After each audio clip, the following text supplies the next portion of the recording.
Құрметті ер азаматтар, егер сіз арман мақсаттан айырылсаңыз, жан ұяңызға жол басшы болып, алға шығып лидер болудан бас тартсаңыз, біліп алыңыз, сіздің орныңызды келіншегіңіз бастап кететіндігі анық.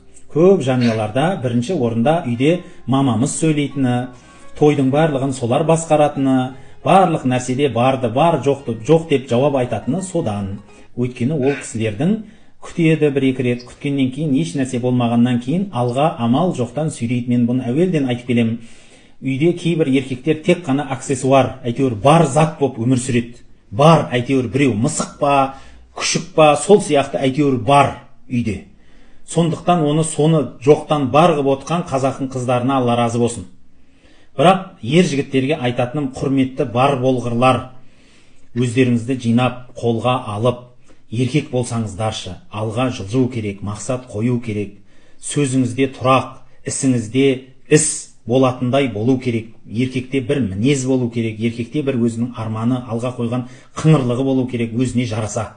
Сондықтан осы нәрсені ұмытпасақ екен дегім келеді.